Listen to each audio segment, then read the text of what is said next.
Hello everybody, this is Evan with Tabletop Gaming Guild, and today I am bringing you a quick overview of Oak and Iron. So Oak and Iron is a fleet combat game right in the heart of the Age of Sail era historically.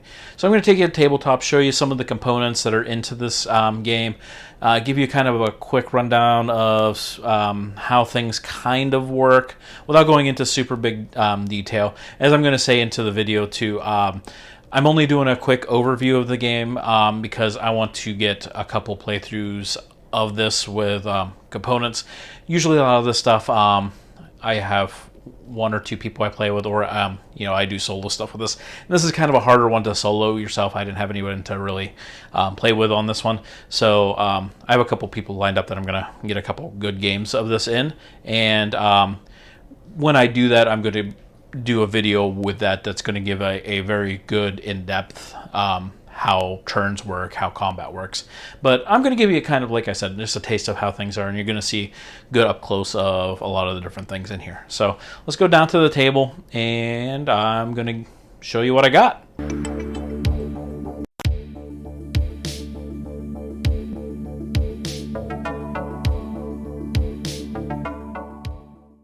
All right, so this is down onto the table with some of the oak and iron components here. So we're going to talk about the different things that come into the box that you saw probably with the unboxing video.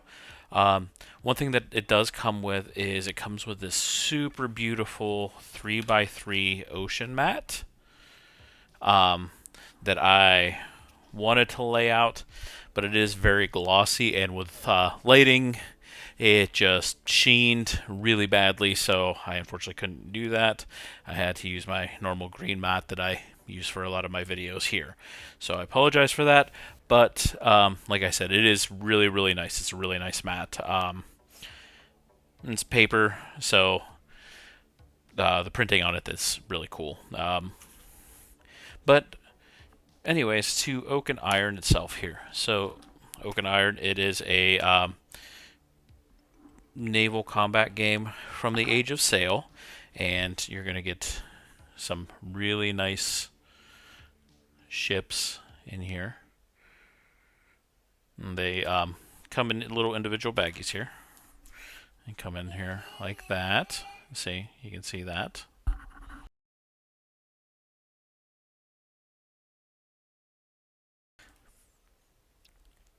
You don't have to kind of figure out what goes to what, so everything for each individual ship is in that bag, so it's nice. I'll talk more about my thoughts about those here right at the end when I come back up from the tabletop. But you're going to get 6 in the starter set like here. You assemble them, and they come onto these bases, and these bases are really nice. I'm going to talk more about the bases here because there's actually a lot of information right here onto this base, even though it doesn't really look like it. And then you're going to have these cards. So these cards are really, really important. So I'm going to slide the ships up here. And we're going to lay the frigate out here. So when you play the game, you're going to have the corresponding ship cards for whatever ships you have out in front of you. So you can play this game as a point-based system. Points are up here into the corner. It's going to tell you how much a ship is worth. And there are additional cards, too, that are worth points, which I'll show you as we go along here a little further. You get the name of the ship. It's going to tell you what it is. If you know anything about the ships at the time where it says unrated, because you'll have certain ships that are on the higher end of the ships, what it means, like ships of the line and stuff like that, they'll actually have ratings with them. The higher, or actually the lower the rating, the more powerful the ship is. But anything that comes into this game, they're all rated because none of the ships are huge. Like here's the largest one, but it's still an unrated. It's only a light galleon. When we're talking ships of the line, we're talking about ships that have an armament of 40 guns total on there. And ships that came in this set, guesstimates are probably like 20 some guns on it. So not that huge so they don't have ratings. So the next thing that's on this that's super important to know is you're going to have skill upgrades. So I'm going to talk about that here in a little bit. So you can upgrade your skills in the corresponding. Whenever you see that symbol, that's just the point cost. And you're going to see that more down here, which I'm going to get to when I get to the bottom of the card. So the next thing on here, so as it comes this way, we're going to go down here. This right here is called its fortitude value. So when I talk about how the ships are going to interact, I'm going to talk about this and pretty much all this stuff here at that time. I'm going to explain what they are right now. This is your broadside value, and this is your crew value. And over here, this is talking about your different sailings. So you're sailing large, and then you're sailing windward. This is going to talk about your different sailings. So since sailing at this time was based off of wind, obviously with sails, it's going to talk about the different values of how you move. So as with most miniature games, it's a measured movement. Now, as you saw at the beginning, I had this out. This is only for combat. That doesn't actually do movement. For movement, you actually have different numbered measures for different values. So I'll talk about that here a little bit more when I'm explaining about how the ships interact. So along this side here, we're going to talk about the things up over here. This is your fatigue, which is super, super important. This is if you have any crew upgrades right here. Notice how it says additional crew. So if that's unlocked, that's right there. And down right here, this is your damage track. Over here, in this section, this is any special abilities that the ship has, or special rules that it has, right there. And then the last thing is any additional upgrades that it wants, or not at once, any additional upgrades that the ship has. What's really cool about that is instead of putting these into like any kind of, so down here is going to be additional upgrades that you can get for your ship, corresponding cost. And instead of putting this stuff in an appendix or something like that you have to reference, whoop, right here on the back. It gives you a quick explanation of what those all mean. I thought that was really nice. So when I did the unboxing, one thing I thought about was how they have this all marked up. I was like, well, you have to keep track of it. Easiest way to do that would be, a dry erase marker or something like that. And I was like, well, that's not going to work because I potentially could only play the game once with this ship and mark it up. And these are kind of an odd size for sleeves. But then I started feeling it. I was like, you know what? It is a little glossy, and grabbed a dry erase marker and tested it out, and it wiped away. So you can actually mark right onto these as you cross stuff up or do the upgrades, and clean them up after you're done. So that's a real nice touch with that. So that's a ship card right here, and that's going to be the core thing for each one that you use over here. Most of everything you need for the game is right here on these cards. So you can reference that through the game. You won't have to flip through the rules a lot. Once you kind of get the core concept of it, referencing the ship cards is pretty much all you'll need. So I'm going to bring the ship up here.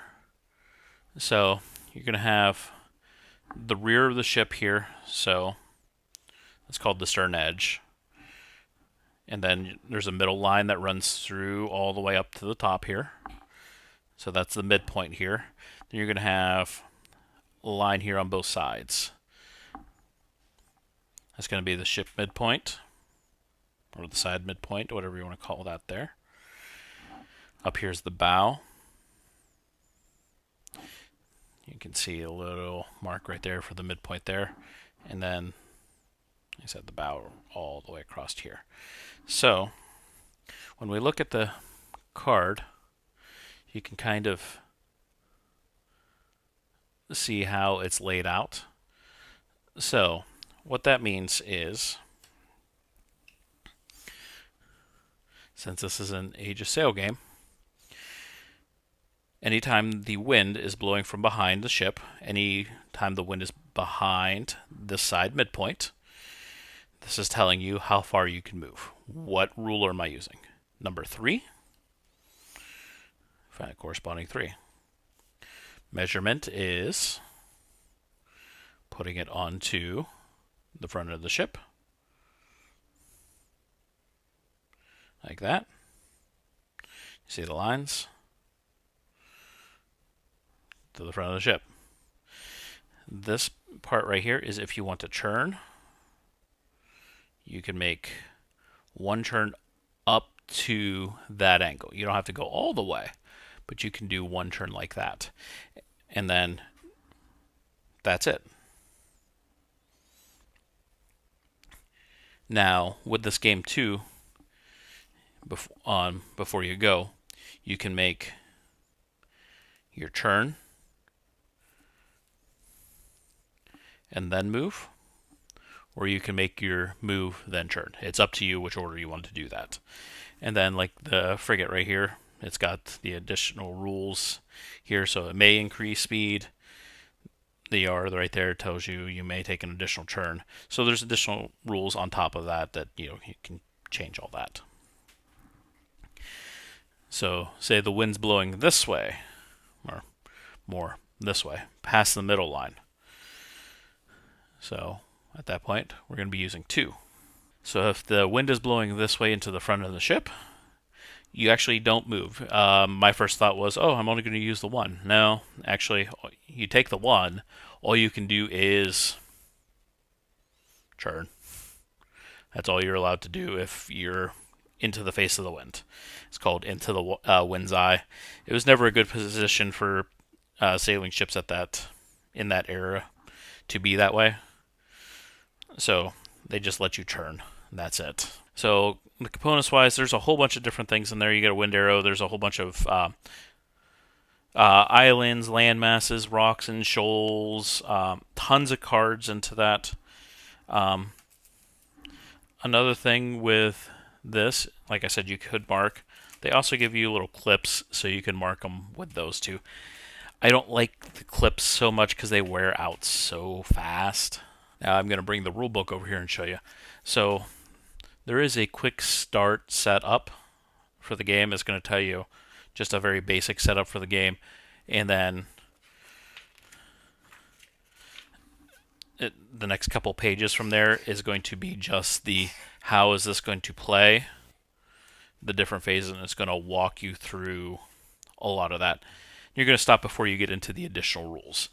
So it's 11 to 22 pages there, and 23 for ending the game. So it's 11 pages of rules into there, and there's some diagrams into it. It's a super, super easy read. The game plays very quickly. I'm not going to go super, super into detail on that because here in the future we'll have a recording of game flow of the game. It's going to be very more in depth of how it is. So the game breaks down into at the very beginning, you are going to have cards that are going to tell you how you're going to set up. So you and your opponent are going to get a few of these cards, and there's 4 of them. One is going to tell you how to set up the weather gauge and how you and your opponent are going to set up what like sides of the table. This is going to be terrain. This is going to be the kind of scenario you're going to run.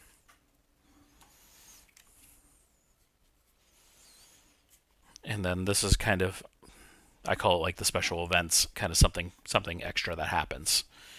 You and your opponent are going to get so many cards, and you're each going to play 2, and that's going to set up the ocean for you as you play. What's really nice too is with this game, because in the age of piracy, you have pirates, and you have the major players. You have the Spanish, the French, the English, and the Dutch. So they're all in this game. Because they're all in this game, they all have special things once you get into the advanced rules. Those are different traits that you would have for being into those nations. Now, the next part that I'm going to talk about also corresponds with that. So, the game breaks down off of initiative. So, there's 4 phases into the game. You have the initiative, which is first. After everything's set up, you need to know who's going when. So, it's not a very static, I go, then you go. The person that goes first, it can change based off of initiative. After the initiative, there's going to be movement, which I talked about using these. Attack, which you're going to measure out here and roll die. And then the end phase, which is kind of a cleanup. So, initiative, you're going to see, I'm just going to pull out a couple of these cards here. So, initiative, there are a bunch of these cards here that have numbers on them. So you're going to have a hand of cards, and you get to play a card. And the number that is on them is going to be initiative. So the person, whoever reveals the highest card, is the person that gets to go. Now, if there's a tie, you're going to reveal an event card, which is this deck here. You reveal it, resolve what's on the card, and then continue on. Some of these cards are just generic cards that everyone has access to. But each nation has its own specific cards. So it's a nice, nod to those nations. Now, some of these cards, when you play them, you get them back after you play them, so they're going to stay in your hand. Some of them are one-time use because they give special abilities. So some of these cards, like I said, we'll discard. Some of them will come back. A lot of these cards, when you play them, you're going to see they have text on them. So they're not just straight up, I have a 3 initiative and I'm done. It's going to be, I have a 2 initiative and my long range gunnery, something happens with that. Or I'm playing this 4, now opponent has to discard a card. They're a little more in depth, so it's a little more crunchier. It's a little more, to it than just, I have a 3, you have a 2, let's go. Next, you're going to get into the movement, and there's a lot more that goes into each of these turns. I'm just giving a super high level talk about how the game plays. Like I said, I'm going to go more in depth and talk about the different phases and stuff like that when I get through to do a playthrough. And you're going to see a whole game of it. Hopefully here in the future. James has expressed interest that he wants to play this with me, so it'll probably be one with him. So, after movement, initiative, movement, is going to be attack. So attack, line of sight, if you can see, you can see. We're talking open ocean. In the size and scale of this, the 3x3 mat is going to be, if I can see you, I can see you. Now, there's going to be like land masses and stuff like that, or fog banks that can block sight, but overall, for the most part, you don't have to worry. So you can fire on your turn if things are in range, which is measuring right here. What's nice is it gives you a little breakdown of what each section is. So this is, entire ruler is for cannon shot, musket, and then close pistol. And it's going to tell you exactly what die face you need to score a hit at those ranges. It comes with these really cool 8-sided die.